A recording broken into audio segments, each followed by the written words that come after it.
Popularitas Jokowi terus turun ke titik nadir. Oleh Christovita Wiloto, CEO Power PR Indonesia. Kami Power PR Indonesia terus memantau popularitas Jokowi sejak tahun-tahun 2004 sampai saat ini. Terlihat sejak tahun 2002 sampai dengan 2014 nyaris popularitas Jokowi tidak pernah terdengar sama sekali. Sejak Jokowi pada tahun 2013 mulai masuk DKI Jakarta dan mencalonkan diri sebagai DKI 1. Popularitasnya melejit sebagai DKI 1. Silakan perhatikan grafik ini. Pada saat Jokowi menjadi Capres Republik Indonesia, popularitasnya terus melejit sampai di tingkat tertinggi dalam sejarah Jokowi. Silakan perhatikan tingkat popularitas Jokowi tertinggi saat menjadi Presiden 2014. Tetapi sangat mengagetkan bahwa sejak popularitas tertinggi Jokowi pada tahun 2014 itu, grafiknya terus meluncur bebas terus ke bawah sejak 2014.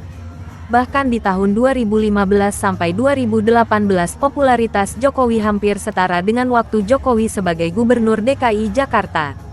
Silakan lihat grafik ini. Saat Jokowi menjadi cawapres pada tahun 2019, sempat naik sedikit di tahun-tahun 2019, tapi hanya setengah dari popularitas pada tahun 2014.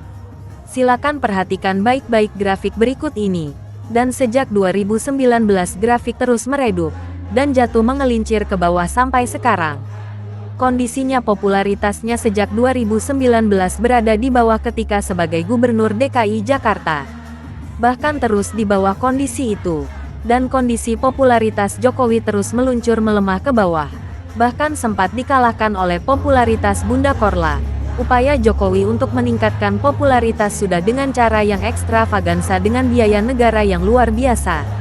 Antara lain, G20, perayaan pernikahan yang dengan gaya kerajaan yang tidak pernah ada sebelumnya, mengumpulkan para relawannya dari seluruh daerah di GBK, aneka kunjungan ke luar negeri, aneka pidato di luar negeri, terus-menerus melakukan keliling ke seluruh Indonesia bahkan jauh lebih banyak dibandingkan kampanye saat sebagai Capres tahun 2014 lalu.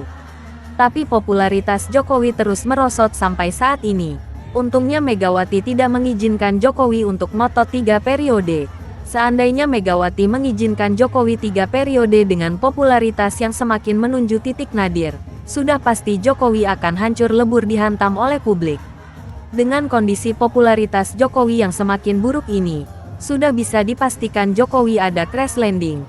Sangat keras dibandingkan crash landing SBY. Aneka korupsi yang terjadi dan selama ini ditutupi KPK secara logis terbuka lebar.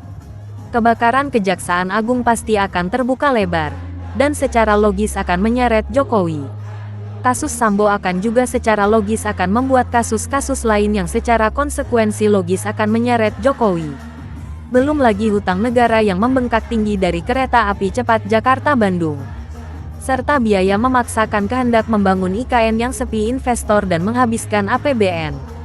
Membangun berbagai infrastruktur yang mangkrak dengan tanpa perhitungan yang layak, menciptakan hutang yang luar biasa.